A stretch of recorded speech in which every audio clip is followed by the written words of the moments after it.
tiri weli waxaan ku dhex jirnaa waraysyadii aan hore u sameynaynay waxaana noo suura gashay in aan waraysano bahdii basketka oo ay ka mid yihiin macallimiintii iyo ciyaartooydii haddii wejiyadooda ama magacyadooda aad maqashaan aad aragtaan aad iyo aad u filan doontaan faarax adigoo aad iyo u mahadsan bahda basketka aad ka mid tahay carruurta soomaaliyeedna waxbaro marka waxaad bal dib noogu celisaa waqtigii aad soo martay oo basketka aad ka soo martay iyo maaragtay ilaa iyo hadda magaaladan aad joogto carruurta soomaaliyeed aad barto bal waxyar noo soo koob والله ما سنتها بعدين waxaan sheegayaa hore loo sheegay laakiin waxaan rabaa anigu waxaan ahaa ciyaartooyda basketballka waddanka Soomaaliya waxaan u soo ciyaaray tiimo fara badan waxaan ka soo baxay degmadii Xamar Jabal oran jiray high schoolkii Rawoos ayaa laga qaatay waxaan u soo dheelay naadiga la oran jiray Badalka waxaan la soo qaaday Horyaal iyo Jiran Daawud ma garad waxay u xigtay xool oo iyadana aan saado ciyaaray waxaan ku dhameystay oo intii dambe iga hartay kubadda ciyaaray naadiga la oran jiray Jenyo waan muddo soo ciyaaray hal marna qarankii ayaa national teamkan ku baxay ku tagay Kenya markaan soo qaatana markaan joogayna Kenya waxaan ka shaqeyn jiray social waxaan u shaqeyn jiray dhinaca bahda sportiga ka shaqeyn jiray soccer ahaata oo basketball markaan corona u soo wariyayna waxaan noqday nin ciyaarka tababara oo ciyaaraha Soomaaliya weyn ka qayb qaato wax ka qabto macallinkaygi jeeyeen wuxuu ahaa Cabdi Dheere ninkaasna waxaa isla ahay Maxamed Faarax ciyaartooy inkastoo idoo weynaa oo markii dambe raasay macallin basketballka haddana waxaa noo suura gashay macallin Cabdi Dheere inaan wareysano macallin adigoo aad iyo aad u mahadsan waqtiga aadna siisay bal waxaad dib noogu celisaa waqtiga maanta la joogo iyo cayaarihii Soomaaliya oo aad maaragtay macallinka ka ahayd bal farqiga u dhaxeeyo iyo waxaad ka xasuusan kartaa maaragtay cayaartii kugu xisaabtan horta waa mahadsantahay fursadda qaaliga oo aadna siisay haddaan kaaga warramo kubadda kolayga Soomaaliyeed kubadda kolayga Soomaaliya laftarkeeda waxay soo martay marxalado aad u fara badan marxalad aad u fara badan ay soo martay haddii aan midaalahan ku sheego lixdameeyadii oo kale waxay soo martay ilaa iyo dhowr naadi oo local ah oo ka dhisnaa sida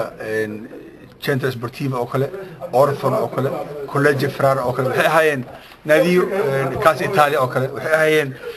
naadiyo ilaa iyo in yaro kooban oo markaas ay ciyaarahoodii horyaalkooda سمسنا عرشيدي كعان كدب 1971 markii la furay ciyaaraha gobolada dalka ayaa waxa furfurmay marka ciyaaraha gobolada markii la furay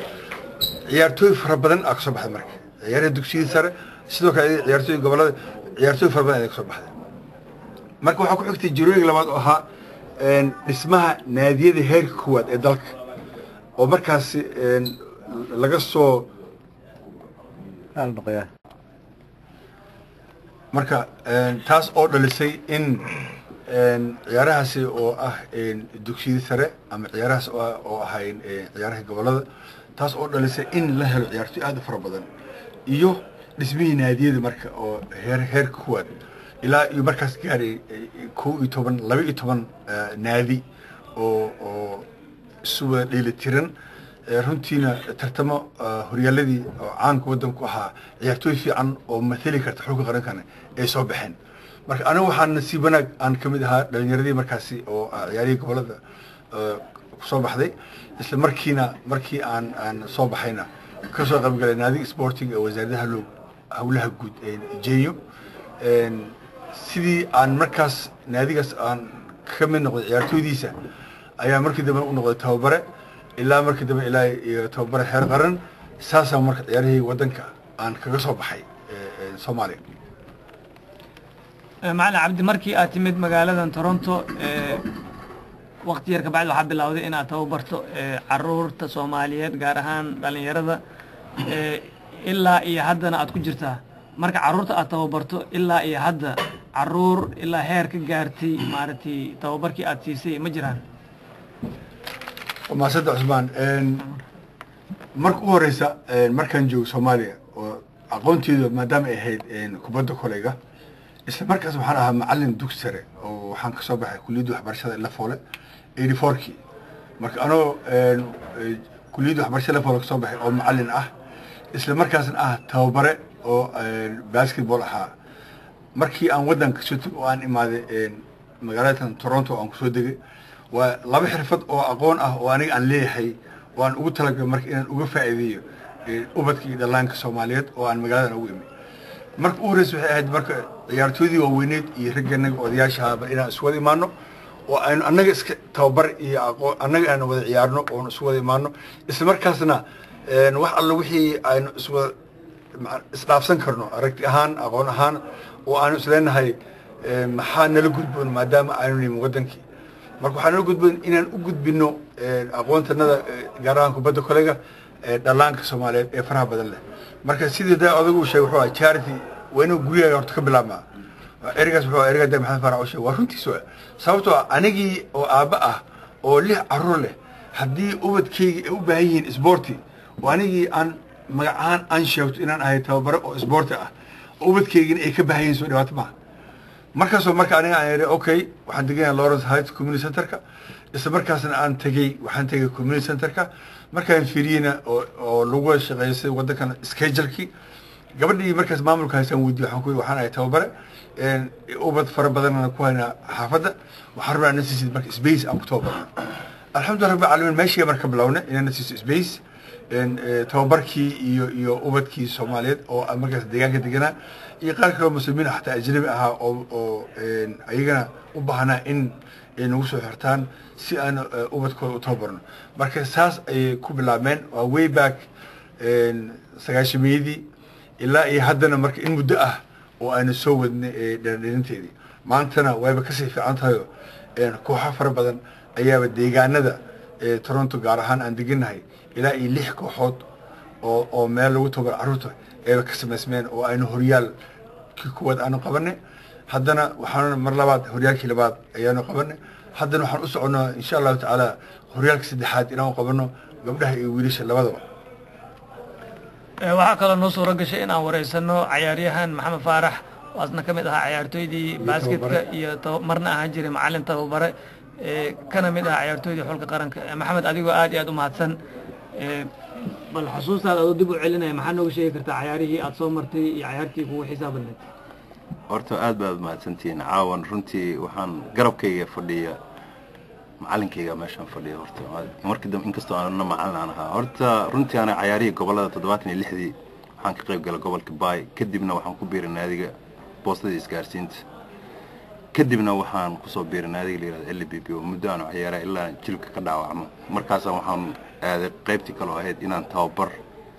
xagga dhanka tababarnimada aan u wareego insha Allah marka sanadkii ku xigay adigu markuu jilkayga halaabay 85 tababar ku xigeen waxa uu noqday nin markii dambe anigu aan macallin u noqdo Abu Qarshiin oo markii hore ciyaartoy aslayn kadibna waxaan qabtay wiilasha kubadda kolayga inkastoo ciyaaro badan oo gobolada markaas aan ka soo qabtay gabdhihii maartay dhalinta kacaanka oo marka ka dhisnaa sanadkii 86 87 waxaan qaaday koobkii kaalinta koowaad ee gobolada ciyaarihii gabdhaha sanadka ku xigana oo ahaa 88 waxaan qaaday gabdhihii waqooyiga galbeed oo markaas ayagana qaaday koobkii gabdhaha gobolada kadibna dawladda hoose naadi la yiraahdo muqdisho ayaan wiilashii waxaan noqday tababaraha koowaad oo 2 General Daawud iyo 2 horyaal aan qaaday marka halkaan nimidna kolley nin kasta oo maaragtay xirfadiisii iyo ciyaarihiisii waa inuu horta marka hore guriga ka bilaabaa aduu alxamdulillah maanta waxaan leeyahay 5 ilmood oo 2 gabdhood iyo waxaan leeyahay 3 wiil 5 runtii kubadda way ciyaaraan 4 waaweyn ciyaaraha gobolada oo maaragtay dugsiyada sare ay ka qayb galeen oo halkaan kii ugu yaraa hadeertaan macnaha oo 4taas kamid ah hadeertaan wuxuu ciyaaraa dugsiga sare Oakwood waan runtii ninka ka qayb galay ciyaaraha OBA runtii macallinkana sanadkan waxaa loo soo doortay maaragtay inuu yahay maaragtay gudoomiyaha kubadda kolayga ee maaragtay odayaashii hore ururka la magac baxay sifo oo ah uu ka yahay gudoomiye macallinkayga aad ugu faraxsanahay anna halkaan hadda aan qaabilsanahay maaragtay wakiilka u qaabilsan maaragtay qaybta Toronto aan qaabilsanahay runtii ciyaaro badan iyo barnaamijyo badan aan rabnaa oo wajigeena sanadkan waxaan ku aadinaynaa inaan diyaar garow aan sameyn rabno inaan aadi doono haddii Alleed xilliga ciyaaraha lagu qaban doono oo ah bisha 8aad haddii Alleed sanadkan inaan aadi doono magaalada London diyaar garowgaan rabnaa inaan galno aan wakiilooyinka kale oo gobolada kale joogana aan la kaashano ciyaarina halkaas aan ka bilaabno macalin cabdi adigoo mahadsan sida maxamed faarax uu sheegay waxaa laga soo dhigay gudoomiyaha kubadda kolayga ee North America mas'uuliyadaas aad iyo aad u ballaaran ee lagu soo magacaabay sidee ayaad u aragtaa ilaa iyo hadda maxaa ku qabsoomay runtii waxaan rabaa inaan ku sheego markii aynu isugu wada tagnay ingiriiska wax alla wixii markaas awooda ama time u hela opportunity-gaasi inay isugu tagaan ingiriiska markiiba waxaa la dareemay in loo baahan yahay in la wada sameeyo xiriir ah network oo shabakadaasi oo ay wixii jooga Yurub iyo wixii jooga North America ilaa iyo Afrika Carabaha in aynu xiriir iskaashi oo aynu network-kaasi oo ku wada xiriir kara inaan samaysano ayaa muhiim noqotay marka waxaa lagu magacaabay Somali Sports International Friendship Organization-kaasi oo sanad walba insha Allah tacaala ciyaarihiisa meel loo qaban doono marba meesha ta ahaato oo markaas ummadii meesha isugu wada imaata waxay go'aankeeda iyo heshiiskii ay ku gaaraan sanad walba in meel lagu wada qabto ciyaaraha insha Allah tacaala marka hawaaran waa mas'uuliyad runtii aad u weyn laakiin waxaan aad u faraxsanahay inay tahay mas'uuliyad oo ummadii ay kala qaybsatay hadday noqon lahayd dhinaca dhaqaalaha hadday noqon lahayd dhinaca farsamada hadday noqon lahayd dhinacan wixii kale oo newsprinting iyo warbaahinta iyo wakiiladeedii oo wixii Canada joogay wakiiladeedii wixii Mareykanka joogay wakiiladii marka xeer hoosaadii waxay leedahay oo shabakad runtii aad iyo aad u fiican oo ay kulligood ku wada xiriirayaan iyo diyaar garowgoodii marka guddiga tababarayaasha oo kale oo u qaabishan dhinaca tababarka dadka dhanaa ku wada jira hadday noqon lahayd dhinaca dhaqaalaha ayagoo dhanaa ku wada jira marka fundraising-kii iyo ururintiisii iyo si loo wada samayn lahaa hadday noqon lahayd dhinaca qabanqaabada ciyaaraha barnaamijkooda dhinaca farsamada dhammaantood waa ku wada jiraan marka waa mas-uuliyad runtii laakiin waxaan aad iyo aad ugu faraxsanahay waxaa waaye dadka ugu agheeraarsan ama min kor ilaa hoos inta joogto dhan ayaa waxay noqdeen xiriirka Soomaalida kubadda kolayga raggoodii odayaasha ahaa aqoonta u lahaa ciyaartooyda waaweynid ahayd macallimiintii oo dhanaa ku wada jirta marka nuxurka ugu weyn oo dhexdhexaadka wuxuu noqonaa qodob dhexaadkeeda wuxuu yahay ubadka Soomaaliyeed ee dibadaha ku nool sidee baynu aqoontanada iyo waayo-aragnimada aan ugu gudbinaa oo aynu dhibaatooyinkaasi faraha badan ee gaar ahaan ee soo wada saaray oo aynu kaga bixin karnaa oo aynu dhinacooda waxbarashada gaar ahaan aynu ugu aadin karnaa haddii ka baxaana wixii shaqadoon ah iyo shaqooyinkooda mustaqbalka wanaagsanna aan ugu heben karnaa marka waa barnaamijyo fara badan oo A E B E C leh oo insha Allah tacaala aynu rabno inaan wax ugu qabanno dhallaanka Soomaaliyeed كل بفارح حرام ويديني هذا معلم عبدي iyo معلم محمد فارح labadiina waxay weydiinaa caawad munaasabad taariikhi ah ayaan halkan isugu nimid oo runtii la isugu keenay labadii guddi ee kala maamuli jirtay ciyaarihii kubadda cagta ee maaragtay ka jiri magaaladan Toronto 18 sano la soo dhaafay maadaama kooxda kaliya ee hal meel maaragtay maamulkeeda ka jira ay ahayd kooxda basketka aadna ku mahadsantihiin maadaama idinka arintaas ka shaqeyseen caaw arintan taariikhiga ah ee meeshan lagu siixay sidee ayaa u aragtaan markii wallahi runtii aniga markaan aan bilaabo waa arin aad u fiican aniga ururkan adigu 3 sano miya mise 4 sano ka hor ayaan gudoomiye ka ururka la yiraahdo Soosco waxa horta meesha la isku haysto waxa ma yaalaanba meesha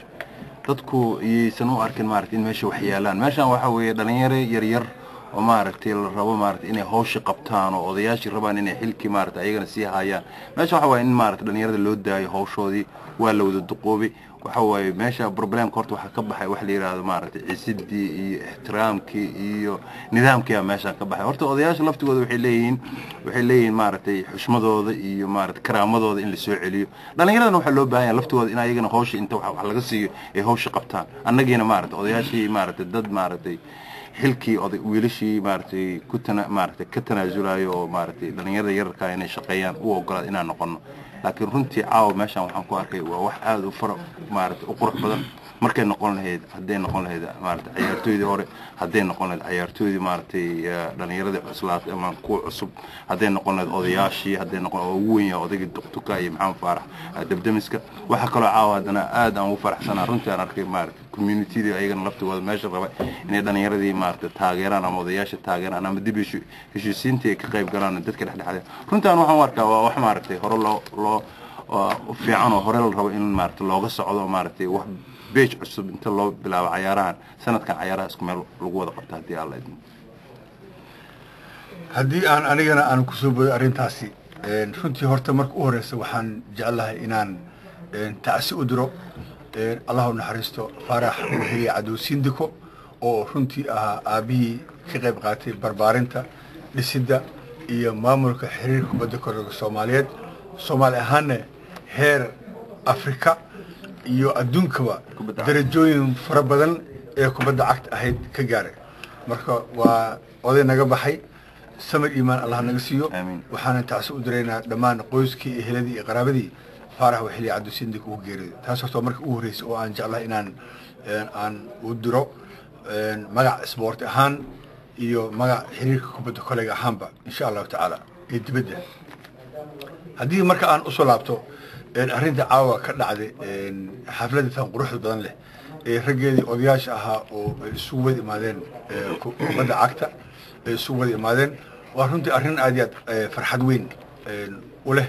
ummadda soomaaliyeedna hadday maqlaanna runtii adduunka dacladeeda dhanna ee runtii aad ugu farxaan sababto ah toronto waxaa wada jooga dhammaan raggii oo caan ku ahaa kubadda cagta soomaaliyeed weyn iyo yarba marka ummaddu himo badan ayay u haysay in dhibaatooyinkan faraha badan ee toronto had iyo goraale ka soo yaryeera ay gaaraysay yurub iyo maraykanka intiisa kaleba markastaba gaaraysay marka haddii ay toronto hagaagto waxaan aaminsanahay isboortiga soomaaliyeed meel kasta uu joogo waa hagaaga haddii laakiin toronto oo ah hooyadii isboortiga soomaaliyeed ay macnaha dhaawacanto oo dhibaata soo gaarto firkeeda iyo dhaawaceedu wuxuu sii gaaraa adduunka dacladiisa kale horta waa mid inta badan dadka waxay isku xanta waxay dhahaan haddii ay soomaaliya hagaagto barnaamijyada noocan way hagaagayaan haddii ay soomaaliya dhibaata ay ka dhacdo way saameysaa barnaamijka oo kale ayadana halkan way runtii way kala daataan way sibay waxaad moodaa inay connection oo kale inay wada leeyihiin barnaamijkaas hase yeeshee kala qaybsanaanta dhaawaca runtii aad u weyn ayuu gaarsiiyey ubadka soomaaliyeed iyo qoysaska soomaaliyeed weliba sababtoo ah dad badan baa ka haray isboortiga dad badan baa daawan jirin dad badan baad arkaysaa jeclaa xiisa isboorti aad iyo aad u qaban jira kubadda cagta laakiin markii dambe ayaga iyo ubadkooda adduunkii ilmihiyaa kala qabsama adiga dhibka hadduu kor waxa gar ku gaaraan waxaad arkaysaa hoosti dhan inay aad iyo aad u kala daatay yaa mas-uulka ah waxaa mas-uulka ah qofka bini aadamka waa inuu meel fog wax ka arkaa waa inuu vision leeyahay waa inuu arkaa tallaabo kasta uu qaaday inay saameynayso boqolaalo kun oo soomaaliyeed oo waddankan ku wada nool marka haddii tallaabo wanaagsan aad qaadidna oo urursanaan iyo midnimo iyo aad wanaag aad wax kasoo dhacan laakiin dulqaad iyo samar iyo madax saaxadda wax ku wadana wax kasta oo hoos oo dhan aa sii hagaagay marka waxaan runtii alxamdu rabbi caalamiin ilaah weyn waxaan aga rajeynaa in sidii ay caawa ay isugu imaadeen sidii ay u ballan qaadeen in ay isugu wada imaadeen ciyaaraas meel kuwada qabtaan in ilaahay uu ka dhigo mid waafaqda oo maslaxadda ummaddana ay wanaag ugu jiraan in ilaahay ay naftooda ka waafajiyo midda labaadna always waxaad ogaataa in ay tahay Somali week oo kaliya inaan isboortiga ahayn isboortigan waxaa u baahan dhalinyaro fara badan oo Soomaaliyeed marka 7 maalmood ama 10 maalmood sanadkii oo dhan ciyaaro la qabanayo waxa waaye oo in lagu kala tago oo la isugu yimaado kaliya ma ahan laakiin waa in la bedelaa oo la sameeyaa tadawur aan bedelaad xoog lagu sameeyo oo ah in sanadka 4 qayb laga dhigo horyaalka inay ciyaaraan koobkii sidii jiraan dadka anaga ciyaari jiray ama inay ciyaaraan and then ciyaarahaas markaas ugu dambeyntii la isugu yimaado Soomaaliya inuu ahaado waay laakiin target inaan ahaanin waay bisha August ama July la ciyaaray ciyaarihii la aadi lahaa oo kale in xoog la saar maaha laakiin waxa in horyaal ilmaha loo subiyo waayo dadka mathalaya dadka u baahan deegaan ahaan intaas qof isku wada Toronto deganta laakiin haddii la waayay ciyaartooy ku ciyaarta magaca Toronto ku ciyaarta naadi ahaan kala duwan haddii la waayo ilaaha ku dhashay intaan macna محمد فرح دودمس كمان كان وجهه إنجليزي وحيري إنجليزي نبكي إذا كان نوكل وايو وحيري طبعا كنا صدرتان وهذا أكتين إن ترى لو كل نفسيها أو طبعا كنا صدرتان وشنا حق إذيك عياره محنا وصدر سنة عياره كوها ورندي سؤال وايو ترى حب هذا لفتر كبر كور عيدين طبعا كوح سبس طبعا كذا كوح أو دلانك أو أفرد طبعا جيرك اللي طبعا جيرك لا سيجاس عيارنا عنداون أيها نوكره أنا ومركا ما أهسمالوي وكريها إني أمده شيء لكن وحنجع إن الله فقره فرسم أهانا سيستم إلا بدله لون بدله مد إن هوريا الذي يجرؤوك يقول لها تورونتو إن قرشيس النظام كسل الإمارة يدقاليس يجوديس وحكست ما يجرى إن شاء الله تعالى. آدي أمات سنتين وقتي نقالي أنا سيستين ورئيسي جيني نمارت أنا لهين معلن عبد الدير معلم محمد فارح إيو فارح جامع انت صيون نوغو دمادي waxaan si kale si wareysan doonaa ciyaartooy kale iyo shakhsiyaad kale oo kamid ah maaragtay jaaliyadii caawa halkan isugu timid oo munaasabadaani maaragtay marqaatiga aad iyo aad ay u mahadsantihiin